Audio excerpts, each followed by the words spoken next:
দেশের জনগণ আর ছাত্র জনতা চেয়েছিল ম্যাডামের পদত্যাগ। কথা বলেন ঠিক না বেটি? একটা আওয়াজ দিয়ে বলুন ঠিক না বেটি? দেশের জনগণ আর ছাত্র জনতা চেয়েছিল ওনার পদত্যাগ, আর আল্লাহ পাক রব্বুল আলামিন চেয়েছে না না, পদত্যাগ করলে দেশ থেকে দূর হবে না, এ দেশ থেকে শান্তি বিরাজ, অশান্তি দূর হবে না। সুতরাং আল্লাহর বান্দারা চেয়েছে পদত্যাগ, আর আল্লাহ চেয়েছেন দেশ ত্যাগ। কথা বলেন ঠিক না বেটি? আল্লাহ দেশ থেকেই বাইরে করে দিয়েছেন। চিৎকার দিয়ে বলুন কথা ঠিক কিনা? প্রিয় ভাইয়েরা আমার, এই জন্য আসুন, অবিচার অন্যায় অবিচার করলে, জুলুম করলে পৃথিবীতে বেশি দিন টিকে থাকা যায়? ইতিপূর্বে আমরা ইতিহাস দেখেছি, নমরুদকে দেখেছি, ফিরাউনকে দেখেছি, কেউ টিকে থাকতে পারেনি। কোরআন আর হাদিসের বক্তব্যই সঠিক হয়েছে। কথা বলেন ঠিক কিনা? প্রিয় ভাইয়েরা আমার, ওদিকে যাব না, আমি ওদিকে যাচ্ছি না। আমি শুধু বলবো যে আল্লাহ পাক রব্বুল আলামিনের কাছে যদি অপরাধ করার পরে কেউ ক্ষমা চাইতে পারে, ক্ষমার মতো ক্ষমা, তাওবার মতো তাওবা যদি কেউ, ইস্তেগফার যদি কেউ করতে পারে, আল্লাহ পাক রব্বুল আলামিন অবশ্যই তাকে ক্ষমা করে দেন। সুবহানাল্লাহ বলবেন না? অপরাধ তো করেছে বহুত, আমরা অপরাধ তো বহুত করেছি, কিন্তু ক্ষমা যদি আল্লাহর কাছে চাইতে পারি তাহলে আল্লাহ পাক রব্বুল আলামিন অবশ্যই ক্ষমা করবেন। এটা আল্লাহ পাকের ঘোষণা। চিৎকার দিয়ে সুবহানাল্লাহ। প্রিয় ভাইরা, মুসলমান ভাইরা আমার, বন্ধুরা আমার, খুব ভালো করে কথা বোঝার জন্য চেষ্টা করবেন। মুসা আলাইহিস সালাম বললেন, আল্লাহ, একজন বদকার ব্যক্তি যখন আপনাকে ডাকে তখন সে ডাকে একবার ডাক দিলে 10 বার পর্যন্ত সাড়া দেন, আর নেককার ব্যক্তি ডাকলে একবার সাড়া দিয়ে দেন। বিষয়টা বুঝে আসে না? আল্লাহ বললেন, মুসা রে, বদকার ব্যক্তি, গুনাহগার ব্যক্তি যখন আমাকে ডাকে তার ডাকার সিস্টেমটা হয় অত্যন্ত পছন্দনীয়, এই জন্য আমি পছন্দ করে তার ডাকে 10 বার পর্যন্ত সাড়া দেই। চিৎকার দিয়ে বলেন সুবহানাল্লাহ। মুসলমান ভাইরা আমার, বন্ধুরা আমার, এই জন্য তাওবা আর ইস্তেগফারের দাম আছে না নাই? আর জোরে আওয়াজ দিয়ে বলুন, আছে না নাই?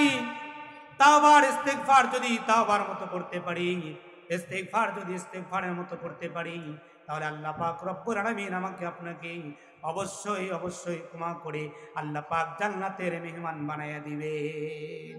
সুবহানাল্লাহ।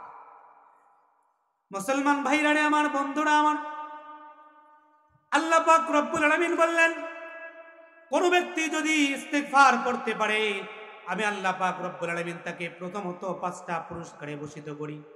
1 নাম্বার পুরস্কার হলো ফাকুলতু আস্তাগফিরু রাব্বাকুম ইন্নাহু কানা গফফারা, আল্লাহ পাক ক্ষমা করে দেন। সুবহানাল্লাহ।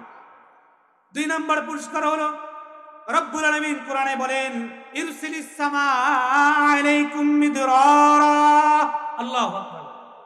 আল্লাহ বলেন, তোমাদের প্রয়োজনের সময় আমি আসমান থেকে বৃষ্টি নাজিল করি, বৃষ্টি বর্ষণ করি। চিৎকার দিয়ে সুবহানাল্লাহ।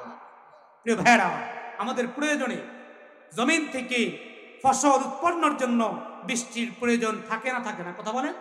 বৃষ্টির প্রয়োজন আছে না নাই? আছে। আর এই বৃষ্টির ব্যবস্থা করেন কে? আরো যারা আওয়াজ দিয়ে বলুন, কে? আল্লাহ পাক রব্বুল আলামিন ব্যবস্থা করেন। যে আল্লাহ বলেন, বৃষ্টি হচ্ছে না, ইস্তিগফার করো, আমি আল্লাহ বৃষ্টির ব্যবস্থা করে দেব। সুবহানাল্লাহ।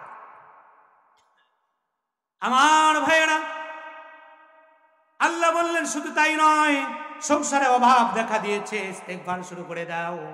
স্বামী স্ত্রী, বাবা মা, সন্তান সন্ততি নিয়ে পরিবারের সবাই মিলে ইস্তেগফারের আমল শুরু করে দাও। আমি আল্লাহ পাক রব্বুল আলামিন তোমাদের সংসার থেকে অভাব দূর করে দেব। মুসলমান ভাইরা আমার, বন্ধুরা আমার, শুধু তাই নয়, আজকের সমাজের কিছু বোকা মানুষগুলো সন্তান না হলে মাজারে দৌড়ায়। কথা বলেন ঠিক কিনা? আর ওদের আওয়াজ দিয়ে বলুন ঠিক না ঠিক? সন্তান হয় না বলে বাবার দরবারে দৌড়ায়, বাবা নাকি সন্তানের মালিক। চিৎকার দিয়ে নাউজুবিল্লাহ বলেন। সন্তান দেওয়ার মালিক কে? আওয়াজ দিয়ে বলুন কে? আর ওদের আওয়াজ দিয়ে বলুন কে? সন্তান দেনেওয়ালা আল্লাহ। ছেলে দিবে না মেয়ে দিবে এটাও নির্ধারণ করবেন কে? আর ওদের আওয়াজ দিয়ে বলুন কে? আল্লাহ পাক রব্বুল আলামিন বলেন, তোমাদের সন্তানের ব্যবস্থা হয় না, সন্তান ওরসে সন্তান আসে না, আমি আল্লাহর কাছে ইস্তিগফার শুরু করে দাও। স্বামী স্ত্রী উভয় ইস্তিগফার পড়ো, আমি আল্লাহ পাক রব্বুল আলামিন দ্রুত তোমাদের সন্তানের ব্যবস্থা করে দিব। সুবহানাল্লাহ। আগামীকাল বললেন। আরো দূর আওয়াজ দিয়ে বলুন সুবহানাল্লাহ। প্রিয় ভাইয়েরা আমার, বন্ধুরা আমার,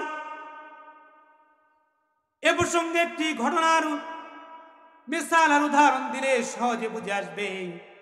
হযরতে আলী রাদিয়াল্লাহু তাআলা আনহুর যুগে একজন ব্যক্তি, একজন সাহাবী এসে বললেন, আমিরুল মুমিনিন হযরত আলী রাদিয়াল্লাহু তাআলা আনহুর খেলাফত আমলে এক ব্যক্তি এসে বললেন, আমিরুল মুমিনিন, আমার তো সন্তানের ব্যবস্থা হয় না, আমার সন্তান হয় না, একটু আল্লাহ পাক রব্বুল আলামিনের কাছে দোয়া করে দেন, আল্লাহ যেন আমাকে সুসন্তানের ব্যবস্থা করে দেন।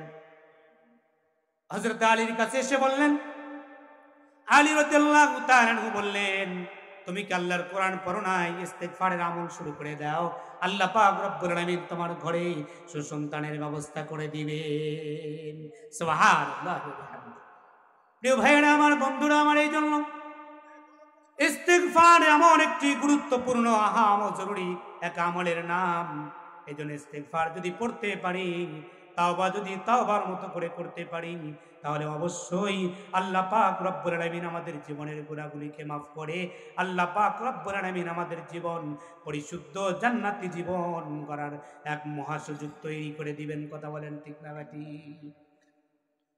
প্রিয় ভাইয়েরা আমার, বন্ধুরা আমার, এই জন্য আজকে চকবায়াট আমরা মদিনার ফুলের পক্ষ থেকে যেই সুন্দর আয়োজনের ব্যবস্থা করা হয়েছে, এই আয়োজনটা একমাত্র মুসলিম জাতির হেদায়েতের উদ্দেশ্যে। কথা বলেন ঠিক না বেটি?